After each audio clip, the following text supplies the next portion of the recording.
Chapter 1. The Little Lamb.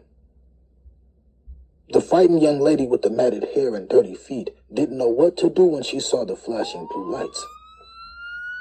What's going on? Are they coming to arrest me? I didn't do anything wrong, she thought to herself. You know you're a bad girl, cried the frightening voice in her head. It had been a month since Julie ran away from the last boarding home the social worker had set up for her. Alone on the street, she was like a sheep among wolves. Just trying to find food each day was a major task, and the sickness she started feeling every morning didn't help much. Thankfully, she thought, my boyfriend Carlos really cares. I think he loves me. Where was Carlos? She wondered. She had met the smooth-talking stranger near the bus stop a few weeks ago. He had taken the pretty girl out to eat a few times, always with strings attached. Julie didn't know any better. Between the constant voices battling her every thought for a moment of sanity and the growling hunger in her stomach, she had confused the predator for an angel. Julie was all alone. Her mom was nowhere to be found. Even if she could find her somehow, the thought of going back to that old house where she saw her mom passed out every day was too much for the young mind to take in. The harrowing flashbacks sure didn't help, and painful memories of her mom's party visitors who thought Julie was a toy for their pleasure. Well, at least I'm free now, she thought. I won't be bothered anymore.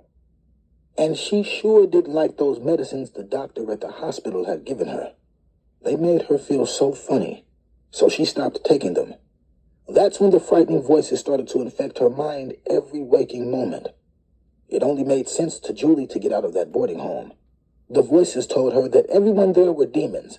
If she didn't get out of there, she would be the next victim. Not to mention the creepy guy at the boarding home that wouldn't stop sneaking into her room at night.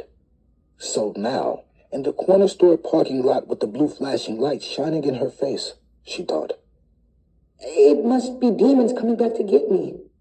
Julie ran and hid behind the dumpster located in the back parking lot at the corner market. Officer Leon and Julie's caseworker Lita from the mobile crisis team had already seen the frightened young lady. They were dispatched to the scene after a call from the store cashier. He told the operator about a barefoot young lady talking crazy and begging for food. Approaching her slowly, they tried not to frighten her. Julie knew she was cornered. What did I do? She cried out. I didn't do anything. Why am I in trouble? Julie, we're just here to help you, replied her mental health caseworker as she tried to coax the confused young lady to the car for a ride to the emergency room. Who are you? How do you know my name? Why are you bothering me? Questioned the disheveled young lady. Julie, it's me, Lita, your caseworker, answered the mental health worker, who was so relieved to finally find the young lady. Don't you remember? You see me every week during your outpatient mental health appointment, but I haven't seen you in over a month. Julie, what happened in the boarding home? You ran away. I'm worried about you, Julie. I just want to help you. I don't know who you are, yelled the frightened girl whose mind was being ravaged by the confusing hallucinations. How about if we go into the store and I'll buy you a sandwich and chips? Tried Officer Leon. Who is that man? Screamed the young lady. Julie, he's okay. He's just giving us a ride. Why don't you come into the store? I know how much you love those chocolate chip cookies, encouraged the compassionate caseworker. Feeling hungry and overwhelmed, the timid and confused girl with the dirty clothes slowly began to come out of her corner, tempted by the offer of food. As the girl made her way toward the officer's car, the caseworker went into the store to get her the promised meal. Walking into the store, Lita whispered a prayer thanking God that they had finally found the lost little lamb.